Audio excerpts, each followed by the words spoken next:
Live from New Delhi, you're watching DD India News Hour, India's voice to the world. I'm Tanvi Taneja. Coming up in the next hour. Ancient system of medicine will continue to be useful for healthy life, says India's Prime Minister Modi on Ayurveda Day, inaugurates multiple health sector projects on the occasion.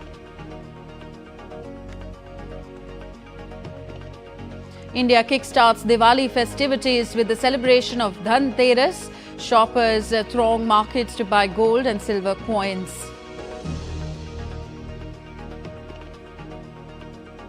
Israel bans the UN Agency for Palestinian Refugees from operating on its territory. Discussions in Doha for a possible Gaza ceasefire deal continue. 1 week before polls, Donald Trump and Kamala Harris focus on pivotal battleground states. Investigations behind ballot box fire incidents in Washington and Oregon continue. And Man City and Spain midfielder Rodri wins men's Ballon d'Or for best footballer in the world, becomes the first Premier League player since Cristiano Ronaldo to claim the award.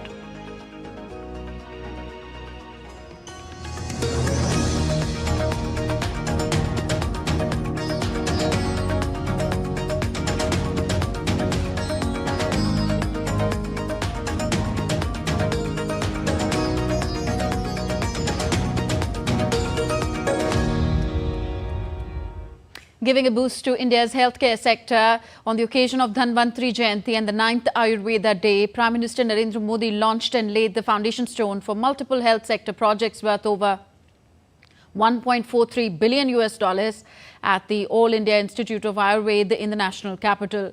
Prime Minister also inaugurated several healthcare institutions, including inauguration of the second phase of India's first All India Institute of Ayurveda, and laid the foundation for 5 nursing colleges in Madhya Pradesh. The Indian Prime Minister announced an expansion of health coverage for all senior citizens aged 70 years and above, regardless of their income. During the event, the Prime Minister distributed Ayushman health cards to some eligible senior citizens. Also, Prime Minister Narendra Modi launched the U-Win portal aimed at benefiting pregnant women and infants by fully digitalizing the vaccination process. This initiative is part of efforts to strengthen research, development and testing infrastructure, enhancing the overall healthcare ecosystem in the country.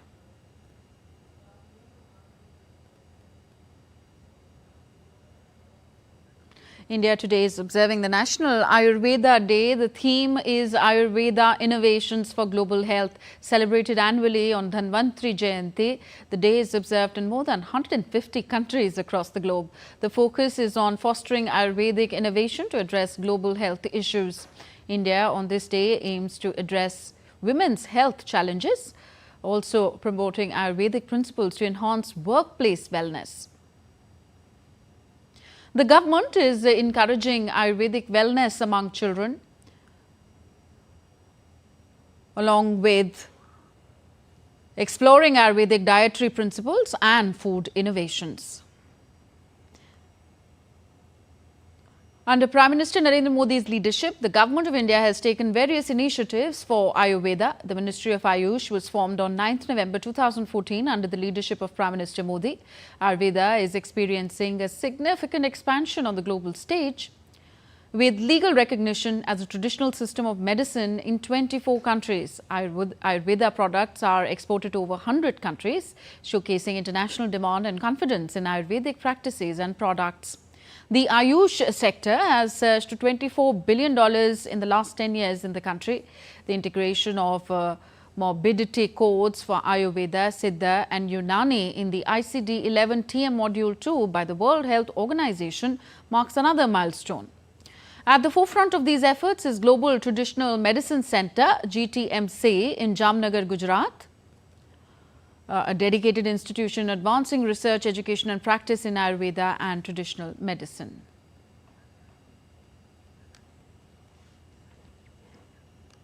So India and the world are lighting up for Diwali, a festival celebrating the triumph of light over darkness. From traditional rituals to global gatherings, Diwali unites communities in joy, peace and hope. DD India's Nancy Baloda brings us more.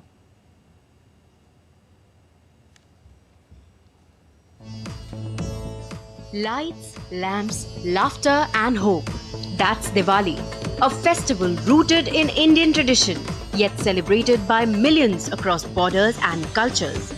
So why does this festival of lights resonate with so many? And what are the beautiful ways people bring Diwali to life? Diwali is more than just a celebration. It's a time when streets glow with the light of countless earthen lamps, fireworks light up the night sky, and families gather to celebrate love, peace and hope. Celebration of Diwali marks the return of Lord Ram to Ayodhya after a 14-year exile. On a moonless night, the people of Ayodhya lit lamps to guide him back, a tradition kept alive today with rows of oil lamps symbolizing the victory of light over darkness and good over evil. Diwali is more than a one-day celebration. It unfolds over 5 days, each rich with unique rituals and significance. Dhanteras, the first day, sees families buying new household items or jewelry to invite prosperity. Choti Diwali, the second day, celebrates the triumph of good over evil, with people bathing early, decorating their homes and preparing sweets to share.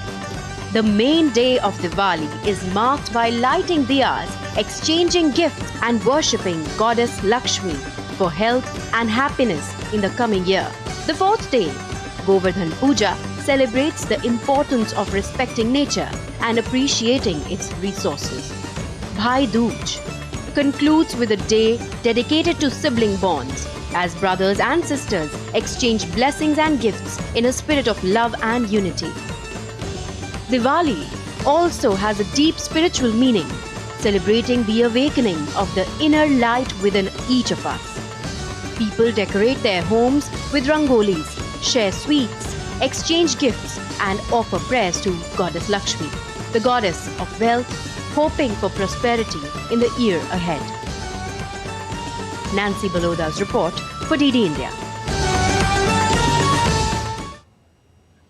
So, India is marking the auspicious occasion of Dhanteras, a festival of prosperity. Dhanteras marks the beginning of the Diwali festivities and is considered an auspicious time for buying items that symbolize wealth and prosperity. Dhanteras marks the first day of the Diwali and is considered as the most auspicious occasion for buying precious metals. And talking of precious metals, gold prices experienced a slight decrease on Tuesday on the day of Dhanteras. The cost of 24-carat gold is 82,000 rupees per 10 grams. The current cost of silver is 1,05,000 rupees per kilo.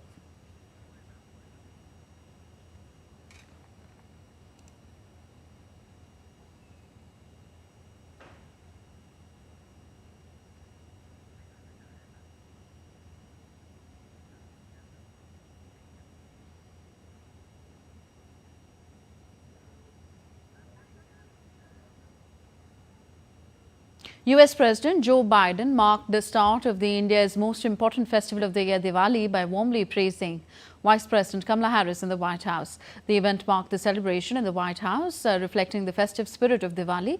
The celebration not only honored the traditions of Diwali, but also served as a reminder of the unity and strength found in diversity, reinforcing the White House's commitment to inclusivity and respect for all cultures. NASA astronaut Sunita Williams, who has spent almost 5 months in space, sent her best wishes for the Hindu festival of Diwali to people in the United States and around the world. In a video message from the International Space Station ISS, she shared that this year she had the special chance to celebrate Diwali from 260 miles above Earth. She also remembered how her father worked hard to keep their cultural traditions alive by teaching her and her family about Diwali and other Indian festivals. Williams also expressed gratitude to US President Joe Biden and Vice President Kamala Harris for their participation in Diwali festivities. Notably, Sunita Williams, along with her fellow astronaut Butch Wilmore, have been at the ISS since June and will return in February next year. Joy as goodness in the world prevails. I am so thankful to have grown up in a multicultural household where our parents encouraged us to seek opportunities and reach for the stars. Thank you to the President and the Vice President for celebrating Diwali with our community today and for recognizing the many contributions of our community. So as Diwali approaches, a growing number of consumers are turning to local handmade products to celebrate the Festival of Lights. This trend, known as Vocal for Local, aims to support Indian artisans, boost the local economy and preserve traditional craftsmanship. Here's more on how this Diwali locally made products are lighting up homes across India. This Diwali, the spirit of Vocal for Local is transforming the way people shop for the festive season. With a rise in demand for Indian-made products, the spotlight is on small businesses and local artisans producing everything from handcrafted decor to eco-friendly diyas. हमारे ये colours हमने अपने हाथों से बनाई है, wall hanging से हाथ की बनी हुई है और दिए हैं डेकोरेट किए हुए हैं हमारे हाथ से और कुछ हमने ये तोरण बनाई है जो हमारे हाथ की बनी हुई है जो देखने में बहुत सुंदर भी है और अच्छी सेल भी हो जाती है हमारी अपने हाथ की बनी हुई. These artisans here, they are selling such beautiful things, handmade things, which is so eco-friendly, and being with them and seeing their artwork in our festival would definitely highlight my festival and make my festival so lighted and bright. I just opt for going for these handmade products made by these local people. You prefer those? I prefer those instead of going to the malls, buying say imported stuff and all. I prefer buying it from them. In the last few years, the Indian government's initiative Vocal for Local has encouraged businesses to promote regional crafts, boosting India's economic self-reliance. From terracotta lamps to handmade sweets and textiles, consumers have a wide range of quality and locally made products to choose from. With millions celebrating Diwali with locally made products, the Vocal for Local campaign is helping to revitalize the Indian traditional art forms and supporting the India's economical resilience. This festive season, the true glow of Diwali shines not just in homes but also in the lives of the local artisans across the country. With video journalist Praveen Sharma along with Kriti Vadera, this is Sumana Bati Revana Siddappa from New Delhi reporting for DD India. And DD India's Shama Mishra joins us with all the festivities from Mumbai. Shama, hi, up first. How are the festivities being celebrated in India's financial capital and how's the rush to buying gold looking like in the city? Well, we are in one of the busiest places in Mumbai, and that is Zaveri Bazaar. And as you would have understood by the name itself, it's Zaveri, that's jewelry. And this is completely crowded. You wouldn't even have place to walk. So such is the people who are coming here to shop. And it's not just the gold or silver or diamond. People here are buying the other metals, which includes the utensils, which also includes the other metal or brass or other utensils. We also have a bullion expert, Kumar Jain. He's here and he also has a shop over here which is totally crowded. So we have to get him out just to speak with us. We'll talk to him. What's the price today and how do you see the gold purchase and demand? First of all, I wish all the DD news channels viewers to a very happy Dhanteras. It's a big day. It's a very big day. Today I have seen from morning there is a crowded. 8 o'clock we have come to the shop. There was the call from the customer that we want the coins. And we have started till now. We did not have anybody who has the lunch. So we are busy in that way.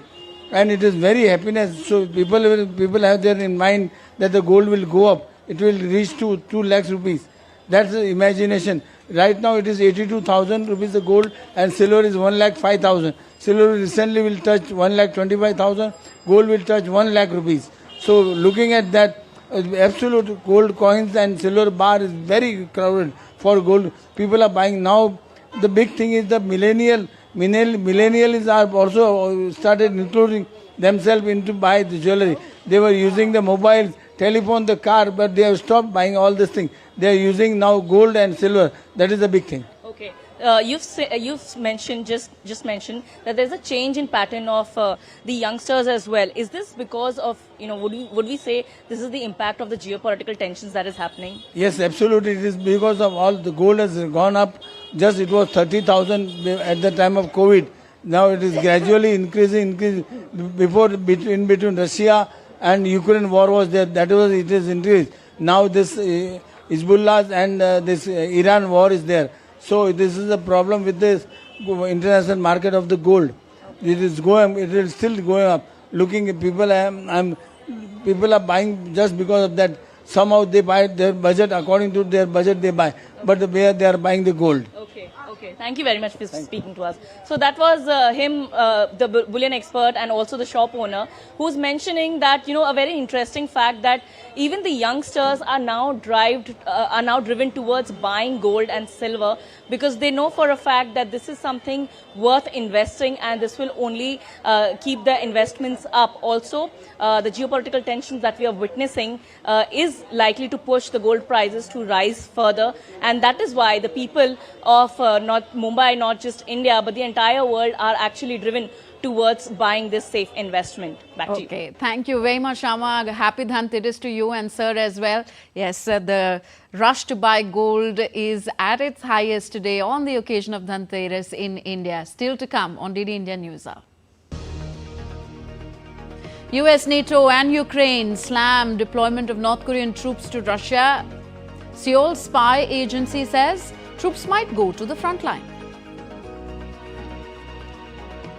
Venezuela continues to pursue BRICS membership. President Maduro says Caracas won't be silenced.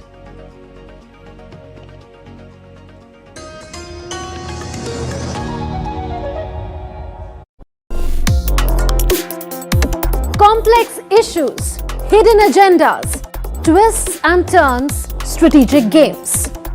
We think all dots are linked. We just need to connect them.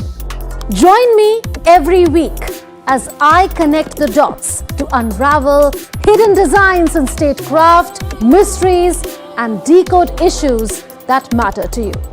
Watch Connecting the Dots with me at these times on DD India.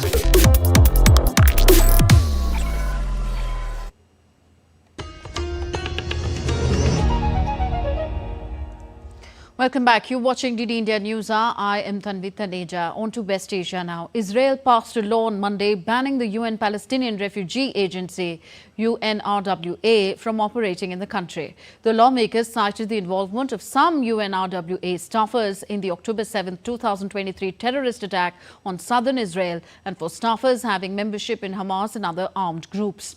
The ban, which enters into force in 90 days, would effectively prevent UNRWA from operating in Israel and also target its operations in East Jerusalem, where it currently provides some essential services such as cleaning, education and healthcare in certain neighborhoods.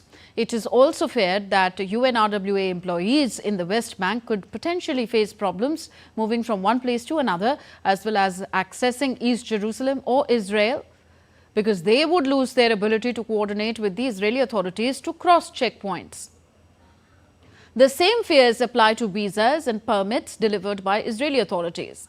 Israel has called repeatedly for UNRWA to be disbanded, with its responsibilities transferred to other UN agencies. The UN said in August that 9 UNRWA staff may have been involved in the October 7th assault and had been fired. Israeli lawmaker Sharon Haskell said, if the UN is not willing to clean this organization from terrorism, then they have to take measures. So this legislation is disconnecting the relationship between Israel and between this organization. They will not be able to facilitate their activities or their infrastructures or their headquarters in Israel. If the United Nations is not willing to clean this organization from terrorism, from Hamas activists, then we have to take measures to make sure that they cannot harm our people ever again. Israel has faced heavy international pressure to do more to alleviate the humanitarian crisis in Gaza, though the ban does not refer to operations in the Palestinian territories or elsewhere. Before the legislation was passed, foreign ministers from France, Germany, Britain, Japan, South Korea and Canada and Australia issued a statement expressing grave concern. The US State Department said on Monday that it was deeply concerned by proposed legislation in Israel. Passage of this legislation could have implications under US law and US policy. That remains the case. Look, UNRWA plays a critical, important role in delivering humanitarian assistance to civilians that need it in Gaza. That's not the only role they play. They play an important role providing services to Palestinians in the West Bank and throughout the region as well. Now let us take a look at the establishment working and its criticism of the UNRWA. UNRWA is a lifeline for Palestinians. It stands for United Nations Relief and Works Agency for Palestinian Refugees. This agency coordinates nearly all aid to Gaza. More than 220 of its staff have been killed since the October 7th terrorist attack in Israel by Hamas. UNRWA was established in December 1949 by the UN General Assembly. It was followed by Israel's creation in May 1948. Though it began operations on May 1st, 1950, it was tasked primarily with assisting 750,000 Palestinian refugees at that time. This UN agency for relief and aid work has direct service delivery model. It provides basic public service for Palestinian refugees. It employs some 13,000 people in Gaza. Israel has long been harshly critical of UNRWA, alleging it is perpetuating the Palestinian refugee problem and that its schools use textbooks that promote hatred for Israel. In January, Israel accused a dozen of UNRWA's Gaza employees of involvement in the October 7th attack by Hamas. A series of probes found some neutrality-related issues at UNRWA and determined that 9 employees may have been involved in the October 7th attack, but found no evidence for Israel's chief allegations. The United States warned Iran of severe consequences if it engages in any further aggressive actions against Israel or US personnel in West Asia during a United Nations Security Council meeting. The session was convened following Israel's pre-dawn strikes on missile factories and other sites in Iran, a response to Iran's October 1st attack on Israel using around 200 ballistic missiles. Iran's UN ambassador Amir Saeed Iravani accused Washington of being complicit due to its military support for Israel. The United States did not participate in this military operation. Rather, we encouraged the government of Israel to shape the operation as it did. Again, a targeted, proportional, and direct response to degrade Iran's ability to threaten its neighbors, deter further attacks, and reduce the risk of further escalation. Today, the United States' message for Israel remains clear. We will always help secure its people and territory from Iran and its terrorist proxies and partners. Our message for Iran remains clear as well. Should it choose to undertake further aggressive acts against Israel or U.S. personnel in the region, there will be severe consequences. We will not hesitate to act in self-defense. Israeli aggression against Iran is obvious and does not occur in isolation.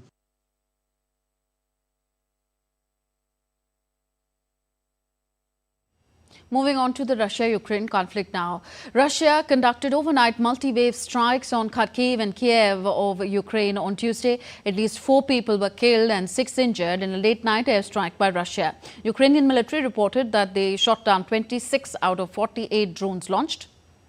A district's residential building caught fire in Kiev region by debris fallen from a destroyed Russian drone. Rescue team members of Ukraine's State Emergency Service looked for survivors under the rubble of a ravaged building.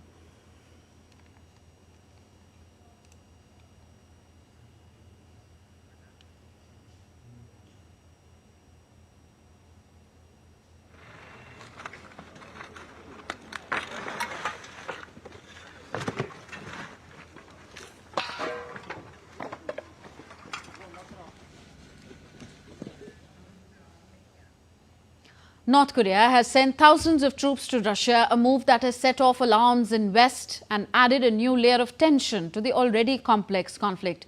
The United States, NATO and Ukraine have all responded with strong words as fears grow that this partnership could escalate the war to new and dangerous levels. US has confirmed presence of North Korea troops in Russia.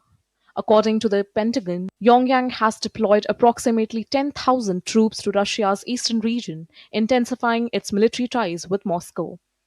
The Kremlin had initially dismissed reports about a North Korean deployment as fake news, but Putin on Thursday did not deny the North Korean troops were in Russia. US President Joe Biden condemned the development as very dangerous. His remark came as Pentagon confirmed that it would no longer impose new restrictions on Ukraine's use of American weapons. NATO Secretary General Mark Rutte warned that deepening ties between Moscow and Pyongyang threat both Euro-Atlantic and Indo-Pacific security. Pentagon spokesperson Sabrina Singh noted that North Korean soldiers are moving dangerously close to Ukraine, potentially signaling their involvement in active combat. The Pentagon estimates show that these forces could soon support Russian operations in the Kursk region, a flashpoint along the Russia-Ukraine border where Ukrainian forces have been active since a major incursion in August. However, the Pentagon stopped short of confirming their immediate presence near the front line. Ukrainian President Volodymyr Zelensky described the North Korean troop deployment as a severe escalation by Moscow. Ukrainian Foreign Minister Andriy Sybiha added that Kiev had warned of this deployment for weeks and criticized allies for hesitating in response. Russia and North Korea have ramped up diplomatic exchanges, including a visit from North Korea's Foreign Minister Choi Song-hui to Moscow, underscoring their increasingly close ties. Harshita Oberoi for DD India. Personal attacks in the US presidential election are getting increasingly vitriolic as the election day of November 5th approaches. Donald Trump returned to the swing state of Georgia. He used the predictable ploy of religion and trust deficit to attack his opponent, Democrat Kamala Harris. DD India's Shubhendu Ghosh reports from Atlanta. Well, Kamala, you're fired. Donald Trump lambasting Kamala Harris at a rally in Atlanta. He returned to the swing state of Georgia on Monday as campaigning for presidential polls enters the last leg. Attacks are getting sharper. Next Tuesday, you have to stand up and you have to tell Kamala Harris that you've had a terrible, terrible run, that you've hurt our country very badly. You've let murderers into our country and drug dealers. You've let human traffickers in. You've let terrorists into our country. I think he's just really powerful. He gives us a lot of confidence within talking to other world leaders, and he knows how not to start wars, and I think he's just badass. He's awesome. Earlier, Donald Trump told the National Faith Advisory Board that religion, particularly Christianity, was under threat under current Biden-Harris regime. I mean, honestly, religion is under threat in this country, serious threat, and we can't let that happen because I really believe it's sort of the fabric of our country. It's the thing that holds our country together, and we can't lose it.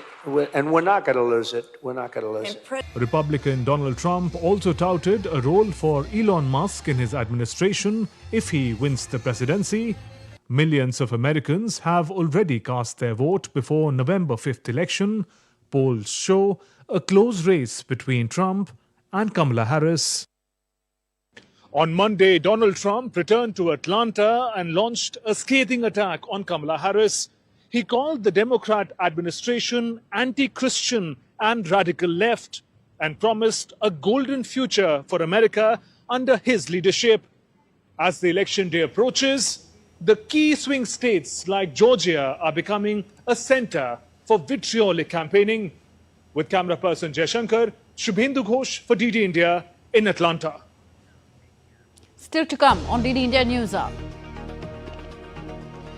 A deadly firecracker explosion in India's southern state of Kerala during a temple festival leaves over 150 people injured. And Spain's Pedro Sanchez attends the 4th Spain-India Forum in Mumbai.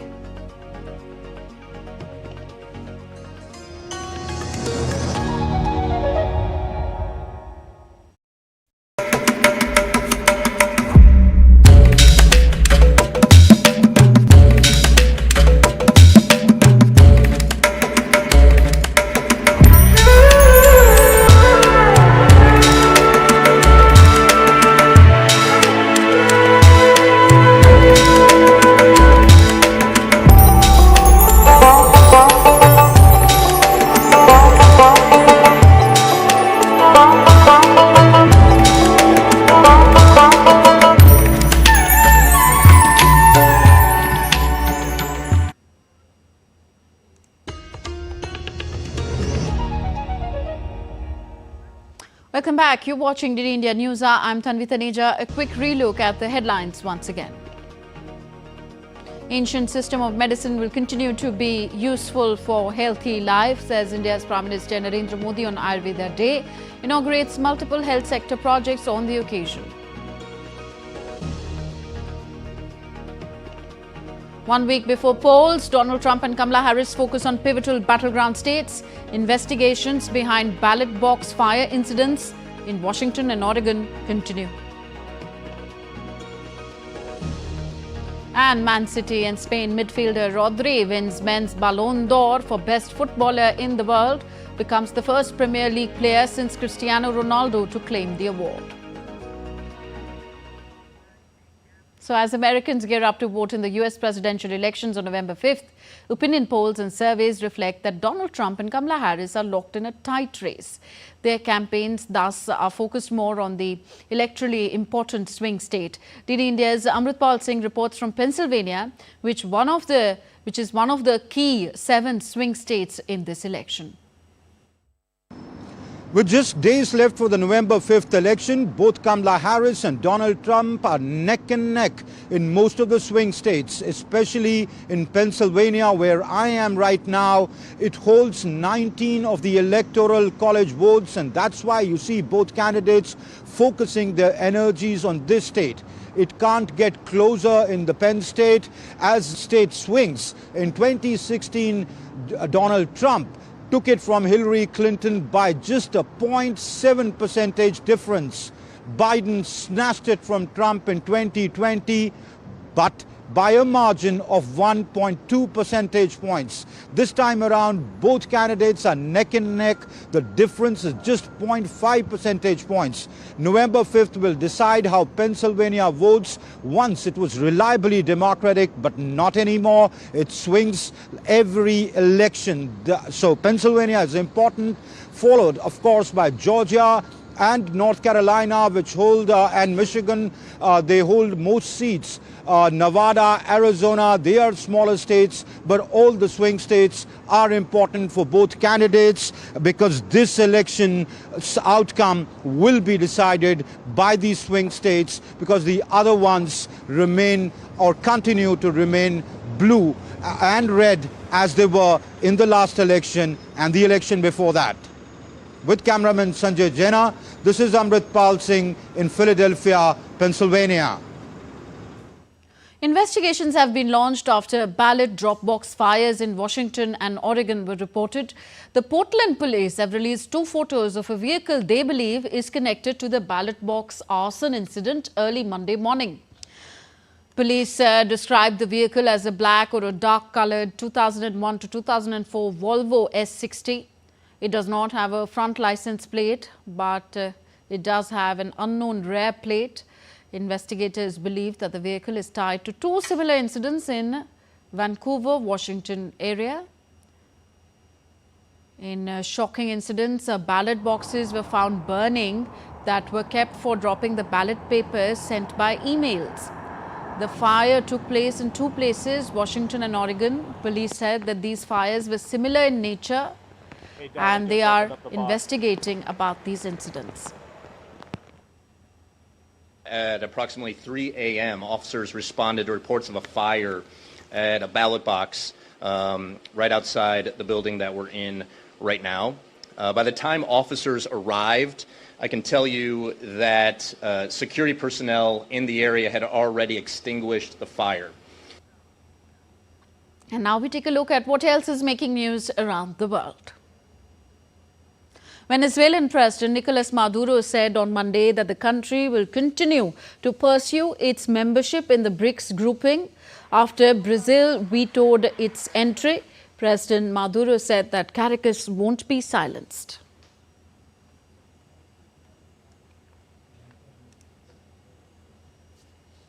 Australia announced on Tuesday that it will establish a Centre for Disease Control after a review of the country's COVID-19 pandemic response.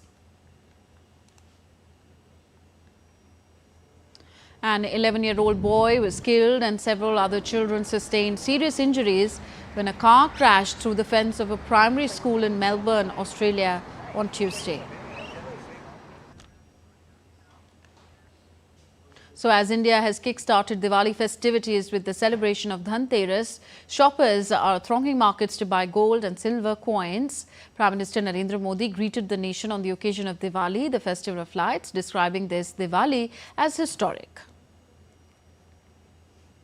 500 साल बाद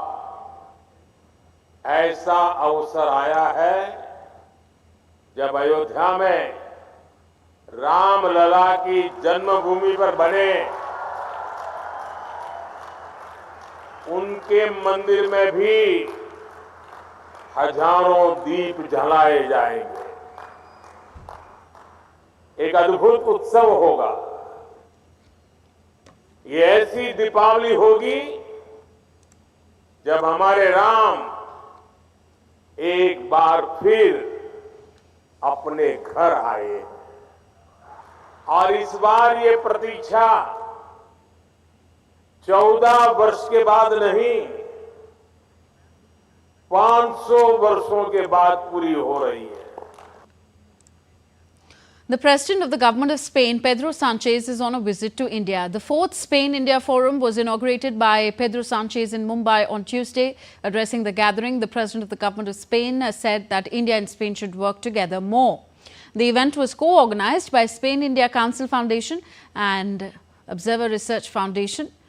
It aims to enhance bilateral ties and bring the two countries together in order to increase their mutual knowledge. Spain and India have solid ties, but we can do more. We can do a lot of more things together. More businesses, more investment, more cooperation, more exchanges. And let's be clear, I'm optimistic about it. Why?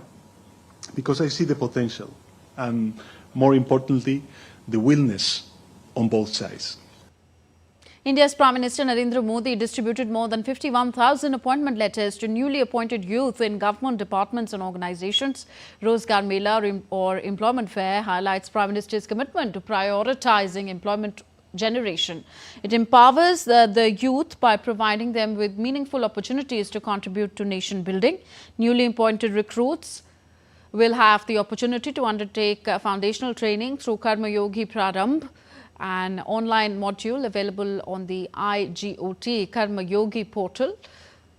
Over 1,400 e-learning courses are available which will equip recruits with essential skills to serve in their roles effectively and work towards building a Viksit Bharat or developed India.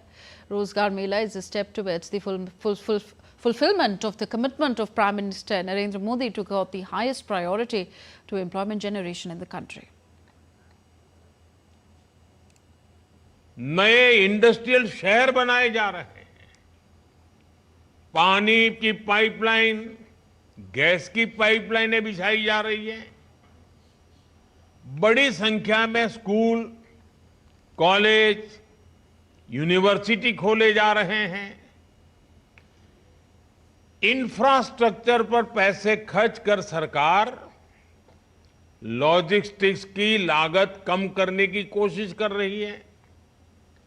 इन सारे कामों से देश के लोगों को सुविधा तो मिल ही रही है, लेकिन साथ साथ करोड़ों की संख्या में रोजगार के भी नए मौके बन रहे हैं। More news from India. In a fierce encounter, the Indian forces eliminated 3 terrorists after an attack on an army convoy in Jammu's Sundarbani sector. The terrorists had targeted army vehicles, prompting intense overnight surveillance and subsequent action. The operation resulted in the recovery of warlike stores, bolstering security in the region amid rising attacks in Kashmir. In a sorrowful turn, during a fierce counter-terror operation in Baltal region of Jammu on Tuesday, Phantom, a Belgian Malinois sniper dog from the Indian Army, made the ultimate sacrifice while pursuing terrorists. The operation unfolded in the early morning of Tuesday when terrorists launched a surprise ambush on an army convoy in the dense jungles of Battal. Phantom sustained fatal injuries while attempting to protect the troops. Senior army officials paid tribute to Phantom's supreme sacrifice. Born in May 2020, Phantom was inducted into the Battal region of Jammu in August 2022, and since then he had been a vital part of Indian Army's multiple high-stakes mission. Phantom's sacrifice is a stark reminder of the high costs borne in the pursuit of national security and peace. American aerospace company GE Aerospace will finally supply engines for Tejas to Hindustan Aeronautics Limited by March next year. According to Indian defence sources, GE would supply F-404 engines for Tejas light combat aircraft Mark 1A program by March 2025. This supply shall finally clear the bottleneck and pave the way for the timely execution of 48,000 crore rupees contract for 83 jets. HAL is expected to deliver 16 Tejas to the Indian Air Force in financial year 2024-25. Next news from India South. Over 150 people were severely injured in Veerakavu Anjuta Tambalam temple in Kerala. The incident took place during the Kaliyattam Thayyam festival when firecracker collection meant for the festival caught fire from nearby sparks. The incident occurred at midnight and most of the injuries happened as the crowd tried to escape from the site. The true extent of the accident is yet to be unravelled while officials reach the site for further rescue efforts. And on to the political landscape of Maharashtra. Today is the last day for candidates to file their nominations the deadline to file nomination closes for the upcoming Maharashtra Assembly elections, which will be held in a single phase on November 20th. The deadline to withdraw nominations is November 4th. Results for the 288 Assembly constituencies will be announced on November 23rd, along with those from Jharkhand, which votes on November 13th and 20th. Next, to look at other stories making news in India. India's Union Minister Amit Shah flagged off the Unity Run in Delhi on National Unity Day. The day promotes unity and strength among participants from all walks of life. The day commemorates the birth anniversary of Sardar Vallabhbhai Patel.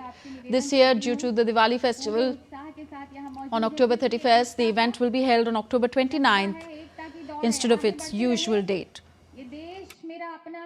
ये उज्जवल कल का सपना है सांसों का भंडार समर्पित मेरा हर त्योहार समर्पित दे दूं एक एक स्पंदन भारत की माननीय Jammu and Kashmir Chief Minister Omar Abdullah administered the Unity Pledge and flagged off the Run for Unity event in Srinagar on Tuesday to commemorate the National Unity Day. Ahead of Christmas, hundreds of people participated in the traditional cake mixing ceremony held in Coimbatore, Tamil Nadu on Tuesday. This was to usher in the vibrant and festive Christmas season.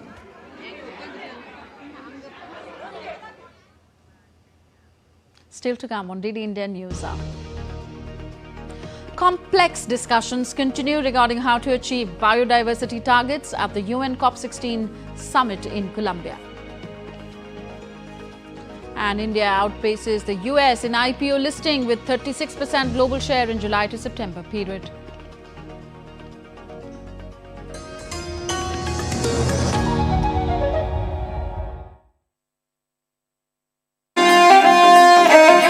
Always welcoming. The vibe of Punjab is larger than life.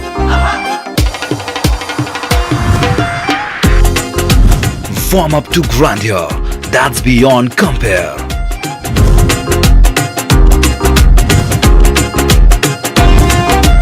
And history that's dotted with tales of bravery.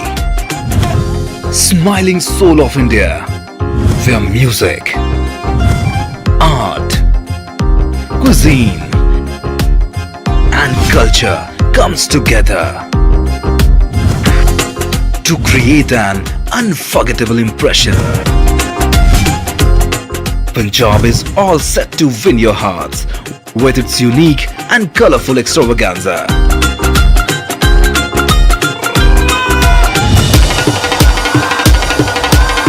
Punjabi!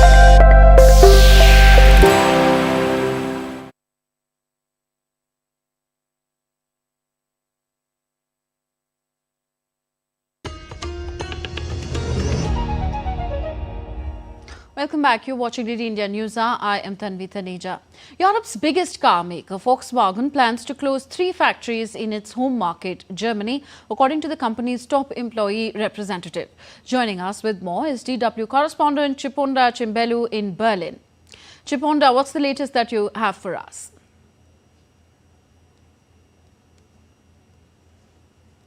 Thanks for having me.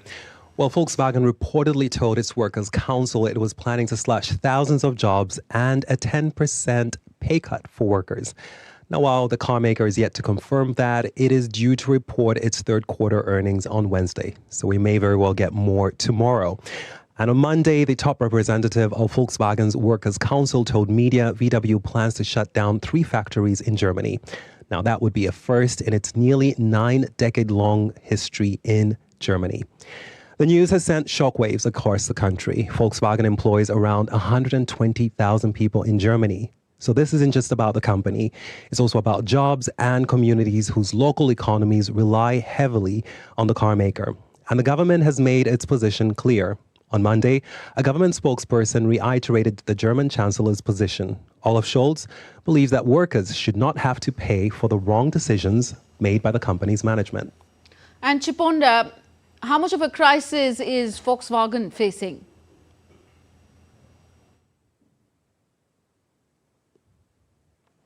Well, Volkswagen has been struggling to make the transition to producing electric vehicles, and it has faced tremendous competition from Chinese car makers who are able to make EVs much cheaper.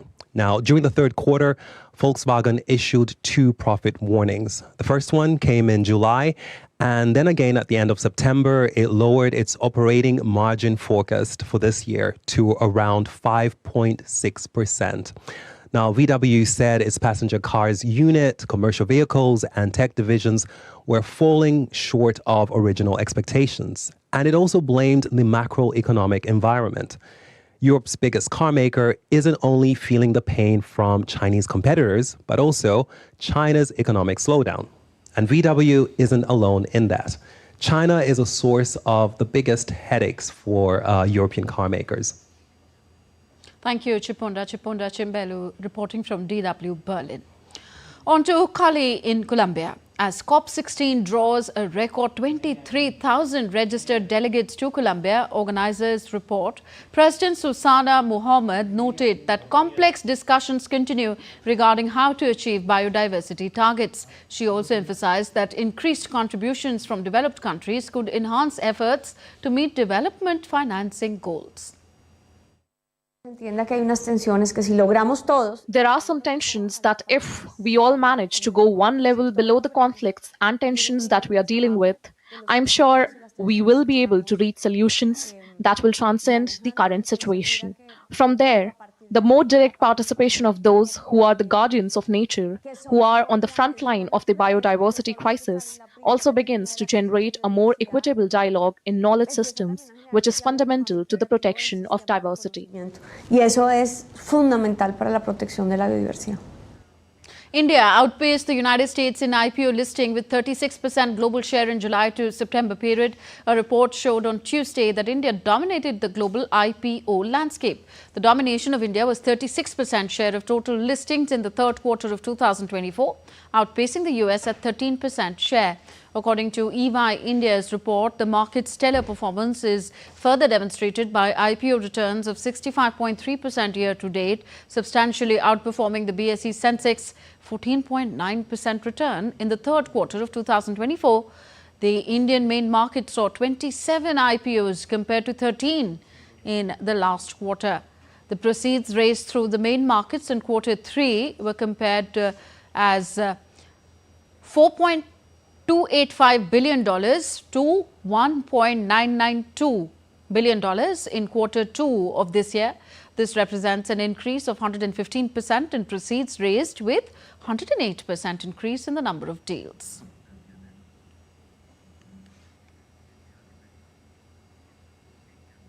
You're watching DD India News Hour. Time for sporting action now. Rodri, the talented midfielder from Spain and Manchester City, was awarded the prestigious Ballon d'Or on Monday night, recognizing him as the world's best player. Meanwhile, Spain's Aitana Bonmati won the women's Ballon d'Or for the second consecutive year. A report. A new star is on the soccer horizon. Spain and Manchester City midfielder Rodrigo won the Ballon d'Or award for being the best player in the world. Rodrigo raced past Brazil's Vinicius Jr. and England's Jude Bellingham, both of Real Madrid, to the prestigious prize. 28-year-old Rodri, a first-time winner of the award, was instrumental in helping his team win an unprecedented fourth successive Premier League trophy last season. He was also named Best Player at this year's European Championship after Spain lifted a record-extending fourth title. I'm very happy. This means a lot to me as a player. I can only enjoy the moment. In the end, it has been a complicated month for me with this injury. For me, this is a gift, a reward for the work since long time ago. And above all, what it also means for my club, for my country, for Spanish football. The 28-year-old Madrid native is the first defensive midfielder to win the Ballon d'Or since Lothar Matthäus in 1990 and the third Spaniard to claim the prize. That Generation Next is taking over was obvious, as for the first time since 2003, neither Lionel Messi nor Ronaldo made it to the final 30 list of nominees. In the women's category, Barcelona and Spain star Aitana Bonmati won her second consecutive Women's Ballon d'Or after leading her club to a historic continental quadruple of titles and claiming the Nations League with her country. Already considered an all-time great of the women's game, Bonmati was the standout performer as Barcelona romped up trophy-laden 2023-24 season. The 26-year-old playmaker joins teammate Alexia Putellas as the only woman to win the Ballon d'Or twice since the award's inauguration in 2018.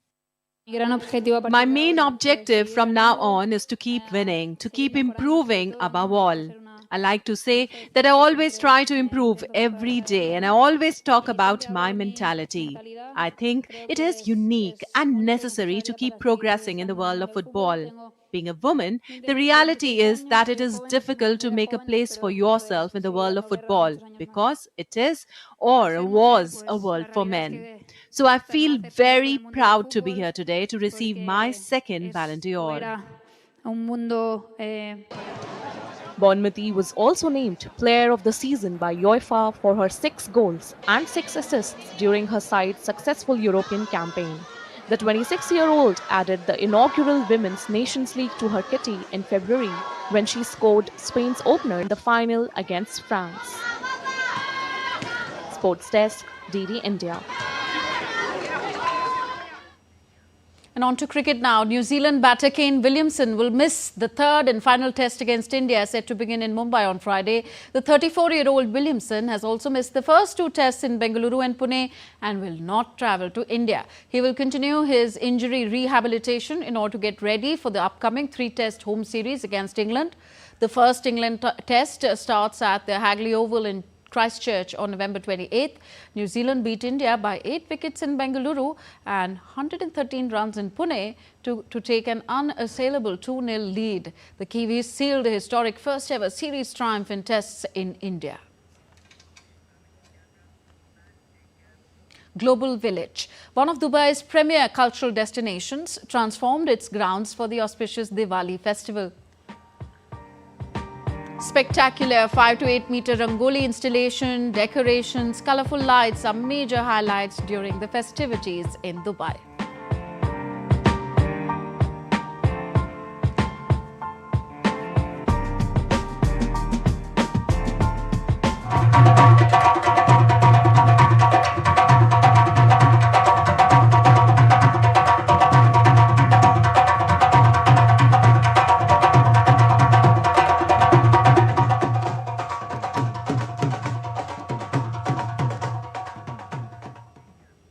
That's all for this edition of DD India News Hour. Do let us know your thoughts on the news of the day. Connect with us on our different social media handles at DD India Live And for those on the go, you can download our DD India mobile app for quick news and updates on the go. We'll be back with more news as it breaks here on DD India. I'm Tanvi Taneja. From all of us here in New Delhi, thank you for watching. Namaskar.